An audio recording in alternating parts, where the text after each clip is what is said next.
పరిశుద్ధ గ్రంథం నుండి ఈరోజు దేవుని రాజ్యానికి ప్రవేశం అనేటువంటి విశేషం మీద కొన్ని ఆలోచనలు మనం చేయడానికి తండ్రి అయినటువంటి దేవుని కృప మనకు తోడై ఉండాలని ప్రభువైన యేసుక్రీస్తు ద్వారా మా విన్నపాన్ని దేవునికి తెలియజేస్తూ ఈ సందేశాన్ని ప్రారంభిస్తున్నాం.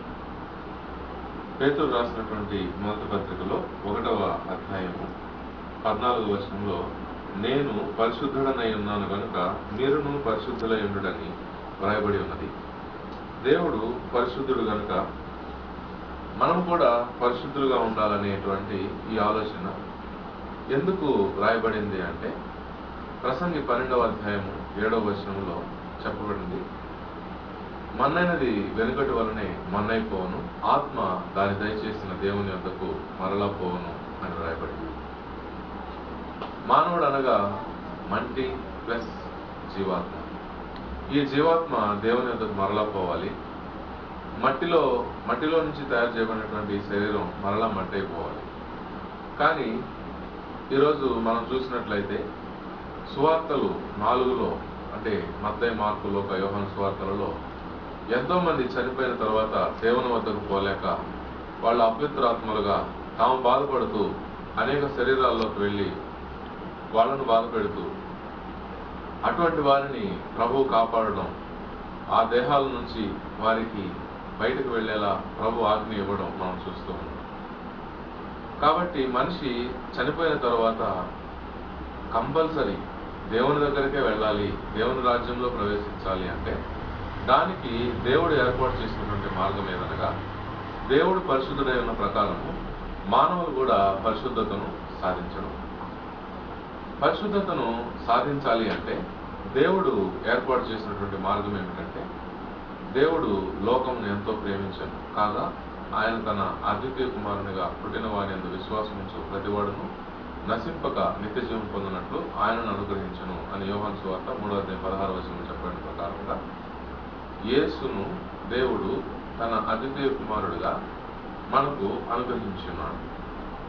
ఎందుకు అనుగ్రహించున్నాడు అని మనము ప్రశ్నించుకున్నట్లయితే దానికి జవాబు పరిశుద్ధ బైబిల్ గ్రంథం నుండి ఏమి లభిస్తూ ఉన్నదంటే, కొలస్సీయులకు రాసిన పత్రిక 2వ అధ్యాయము 9వ వచనంలో, ఏలైనగా దేవత్వం యొక్క సర్వ పరిపూర్ణత శరీరముగా క్రీస్తునందు నివసించున్నది. దేవత్వంలో ఉండేటువంటి ఏ పరిపూర్ణత అయితే ఉన్నదో ఆ సమస్త పరిపూర్ణత ప్రభువైన యేసులో ఉన్నట్లుగా మనం కొలస్సీయులకు రాసిన పత్రిక 2వ అధ్యాయం 9వ వచనంలో చూస్తున్నాం. అలాగే హెబ్రీయులకు రాసిన పత్రిక 1వ అధ్యాయంలో మనం చదివినట్లయితే అక్కడ కూడా 3-4 వచనాల్లో యేసు ప్రభు దేవుని మహిమ యొక్క తేజస్సును, ఆయన తత్వం యొక్క మూర్తిమంతం అని చెప్పబడింది. ఈ వాక్యాన్ని బట్టి చూస్తే కూడా యేసు ప్రభు దేవుని మహిమ యొక్క తేజస్సు, దేవుని తత్వం యొక్క మూర్తిమంతం.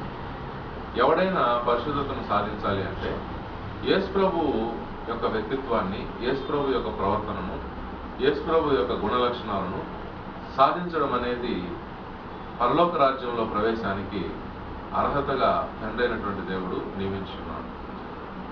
ఈ కారణం చేతనే గలతీయులకు రాసినటువంటి పత్రికలో మరొక వాక్యంలో 4వ అధ్యాయము 19వ వచనంలో, నా పిల్లలారా, క్రీస్తు స్వరూపము మీ అందు ఏర్పడే వరకు మీ విషయమే మరలా నాకు ప్రసవ వేదన కలుగుతుందని పౌలు రాయడం జరిగింది.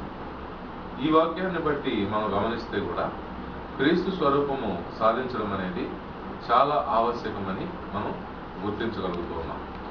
ఎవడైనా పరలోకానికి వెళ్ళాలి, దేవుని రాజ్యంలో ప్రవేశించాలి అంటే దేవుని యొక్క వ్యక్తిత్వానికి సాక్షాత్కార రూపం, సజీవ రూపంగా భూమి మీద జీవించినటువంటి ప్రభువైన యేసు యొక్క వ్యక్తిత్వాన్ని, ఆయన ప్రవర్తనను, ఆయన స్వభావాన్ని పరిశీలించుకుంటూ ఆ ప్రకారంగా ఎవరైతే జీవిస్తారో వారు దేవుని రాజ్యాన్ని చేరుకుంటారనేది ఈ వాక్యాల ద్వారా మనకు చాలా స్పష్టమవుతుంది. అపోస్తలుల కార్యములు 2వ అధ్యాయము 42వ వచనంలో, అపోస్తలుల బోధ యందును సహవాసమందును రొట్టె విరుచుట యందును ప్రార్థన చేయుట యందును ఎడతెగక ఉండేది అని మొట్టమొదట క్రీస్తు సంఘముగా స్థాపించబడినటువంటి సంఘం యొక్క జీవన విధానాన్ని గురించి అపోస్తలుల కార్యంలో రాయబడింది. అపోస్తలుల కార్యంలోనే 2వ అధ్యాయము మనం చివరి వచనాలలో గమనించినట్లయితే వారి జీవన విధానంలో వారు ఏక మనస్కులై ప్రతిదినము దేవాలయంలో తప్పక కూడుకొనుచు ఇంటింట రొట్టె విరుచుచు దేవుని స్తుతించుచు ప్రజలందరి వలన దయ పొందిన వారే ఆనందంతోనూ నిష్కపటమైన హృదయంతోనూ ఆహారము పుచ్చుకొనుచుండేది అని రాయబడింది. ప్రభు యొక్క వ్యక్తిత్వం మనకు కావాలి, ప్రభు యొక్క స్వరూపం మనకు కావాలి అంటే మనం ఎవరితో సహవాసం కలిగి ఉన్నాం, ఎవరితో ఏ మాటలు మాట్లాడుతూ ఉన్నాం, నిత్యము మనం ఏమి చూస్తూ ఉన్నాం, ఏమి వింటూ ఉన్నాం అనేవి చాలా ముఖ్యమైనటువంటి విషయాలు. ఎందుకనగా రోమిలకు రాసినటువంటి పత్రిక 1వ అధ్యాయంలో మనం గమనించినట్లయితే 28వ వచనం నుండి చదువుతున్నాను. మరియు వారు తమ మనస్సులో దేవునికి చోటు పోయేది కనుక చేయరాని కార్యములు చేయుటకు దేవుడు భ్రష్ట మనసుకు వారిని అప్పగించను. అట్టి వారు సమస్తమైన దుర్నీతి చేతను, దుష్టత్వము చేతను, లోభము చేతను, ఈర్ష్య చేతను నిండుకొని మత్సరము, నరహత్య, కలహము, కపటము, వైరమును వాటిని నిండిన వారే గొండెగాండ్రును, అపవాదకులను, దేవద్వేషులను, హింసకులను, అహంకారులను, పెంకులాడు వారును, చెడ్డవాటిని కల్పించువారును, తల్లిదండ్రులకు అవిధేయులను, అవివేకులను, మాట తప్పువారును, అనురాగరహితులను, నిర్దయులైనది అని చెప్పబడిన ప్రకారముగా ఇక్కడ అనేక లక్షణాలు, గుణ లక్షణాలు మనం చదువుకున్నాం.